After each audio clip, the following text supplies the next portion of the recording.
Doctor Krishna ji Karnataka से। राधे राधे महाराज जी। महाराज जी, मैं आध्यात्मिकता के अभी बिल्कुल प्रथम चरण पे हूँ। मेरे भीतर बहुत सी अपूर्ण इच्छाएं हैं जो मुझे अत्यंत व्याकुल कर रही हैं। मैं चाहता हूँ कि वे या तो पूरी हो जाएं या फिर जड़ से। वैसे हम आपको बताएं, इच्छाएं कभी पूरी नहीं हो सकती। इसलिए पूरी नहीं हो सकती कि इनमें सार बात नहीं है।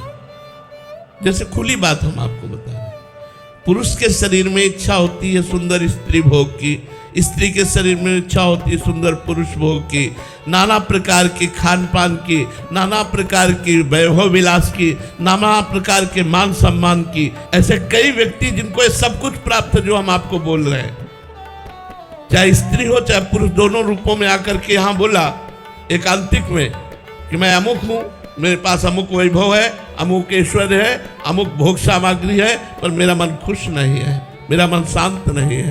तो मुझे लगता है महाराज ययाति का अनुभव सबको सुनना चाहिए। उन्होंने अपनी जवानी तो भोगी ही भगवान शुक्राचार्य की पुत्री देवयानी के साथ, लेकिन अपने पुत्र की 1000 वर्ष आयु लेकर भी भोग भोगा।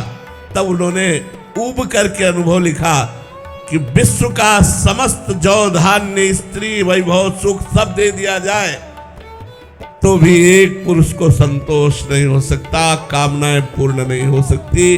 कामनाओं का त्याग ही त्यागात् शांतिरनंतरम। कामनाओं के त्याग से शांति है, कामनाओं के भोग से शांति नहीं हो सकती। चाहे जितना भोग दे दिया जाए वो अतृप्त रहता है, वो अतृप्त रहता है। और भोगू, दूसरों को भोगू, उनको ऐसे कामना लगी रहती, इस विषय में नहीं, इस विषय में, इस तरह से नहीं, इस तरह से। भोगों में शांति नहीं है। त्यागात् शांतिरनंतरम। त्याग में शांति, पर त्याग का परिचय नहीं मिला। लगता है भगवान अगर हमारी कामनाएं पूर्ण कर दे तो मेरा भजन में मन लग जाएगा, लेकिन कदापि नहीं। भजन में वर्तमान में मन लगाने की कोशिश करो। भगवान की इच्छा होगी तो कामनाएं पूर्ण कर देंगे, नहीं तो उनका नाश कर देंगे।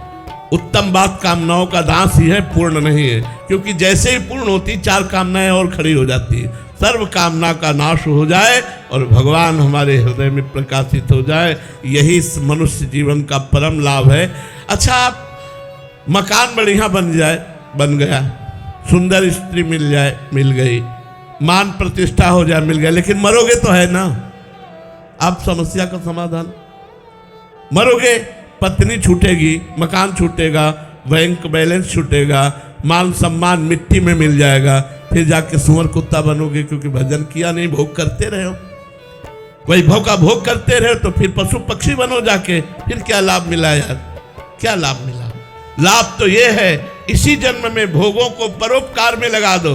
जो वैभव सुख है परोपकार में लगा दो, नाम जप करो और मन को मार के भगवान को प्राप्त कर लो यार, ये सबसे बढ़िया बात है।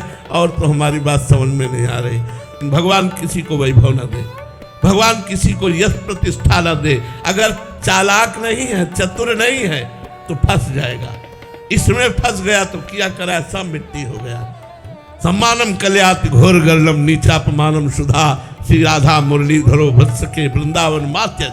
हे भगवान, कब ऐसा होगा जब कोई मुझे पहचानेगा नहीं, कोई जानेगा नहीं, कोई प्रणाम नहीं करेगा और मैं आपके लिए रोऊं, मैं आपके लिए तड़पूं, मैं आपको पुकारूं, सिर्फ आपको प्यार करूं, कोई हम ना किसी की तरफ देखे न कोई हमारी तरफ देखे। ऐसी चाह है, ऐसी मांग है यार। क्यों कामनाओं के जाल में फंसना चाहते हो? क्या कामना पूर्ति चाहते हो? केवल भागो भागो, नहीं तो जहर चढ़ जाएगा, और ये जहर चढ़ेगा तो जन्म जन्मांतर नहीं उतरेगा। काला सर्प काटेगा तो एक ही जन्म नष्ट करेगा, और विषयों का जहर चढ़ गया तो अनंत जन्म तक नष्ट करेगा, अनंत जन्म तक चढ़ जाएगा। इसलिए भगवान से मांगो तो मांगो कि आपकी अविरल भक्ति मिले, आपका अखंड स्मरण मिले, आपके प्यारों का संग मिले, आपके लिए रोना आ जाए, ऐसा मांगो यार। मांगना ही है तो बड़े से ऐसा मांगो। ये क्या मांगोगे जो पापियों के पास भी है? सुत धाराधन लक्ष्मी पापियों के घर होए, संत समागम हरि कथा तुलसी दुर्लभ दोए।